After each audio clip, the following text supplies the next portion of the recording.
বিগত স্বৈরশাসক আমলে সবচেয়ে বেশি জর্জরিত সন্ত্রাস কবলিত জনপদ।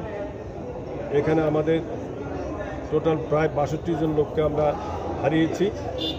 বিগত দিনে আমাদের প্রায় ৭০০ থেকে অধিক লোক গুলিবিদ্ধ হয়েছে বিভিন্ন আন্দোলন সংগ্রাম, ঢাকায়, চট্টগ্রাম এবং আমাদের লক্ষ্মীপুরে 18 জুলাই যে বিভৎস অবস্থার সৃষ্টি হয়েছে সেটা আপনারা লক্ষ্য করেছেন। আমরা তখন সুযোগ ছিল না, এখন আমাদের তৃণমূল থেকে আমাদের যে সুযোগ সৃষ্টি হয়েছে সেই সুযোগ কাজে লাগিয়ে আমরা এখন লক্ষ্য করে দেখেছেন মানুষের মধ্যে কি স্বতঃস্ফূর্ততা, ঈদ উৎসব আমেজ লক্ষ্য করা গেছে। ওয়ার্ড পর্যায় থেকে ইউনিয়ন পর্যায়ে যে নির্বাচন হয়েছে সেই নির্বাচনে জনগণ স্বতঃস্ফূর্তভাবে সেই নির্বাচনে তারা পার্টিসিপেট করেছে এবং তাদের তৃণমূলের অধীনে তৃণমূলের নেতৃবৃন্দ তাদের নেতা নির্বাচন করেছে।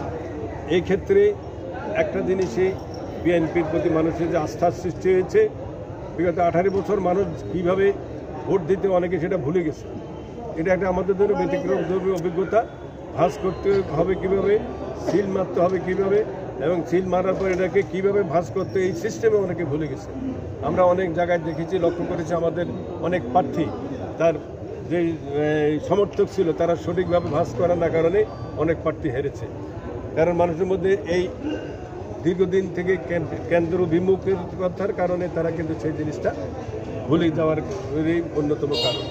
আমরা এখানে আমাদের লক্ষ্য করে দেখেছেন এই আলোচনার সমালোচনা আছে, সমঝোতা আছে, সমঝোতা নাই, বিভিন্নভাবে চড়াই উতরে আমরা প্রায় ৬-৭ মাস পর আজকে একটা পর্যায়ে আমরা এসেছি।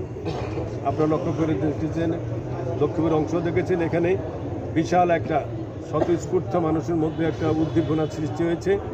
আগামীকাল থেকে এখানে আমাদের দ্বিবার্ষিক সম্মেলন শুরু হবে এবং আমাদের সম্মেলনে যারা প্রার্থী হয়েছেন তারা বিগত স্বৈরাচার আন্দোলনে অনেকে দায়িত্বশীলতার পরিচয় দিয়েছেন, অনেকে জেল খেটেছেন, অনেকে বিভিন্নভাবে অর্থ দিয়ে সহায়তা করেছেন, অনেকে আইনি সহায়তা করেছেন, অনেকে বুদ্ধিমত্তা দিয়ে সহায়তা করেছেন।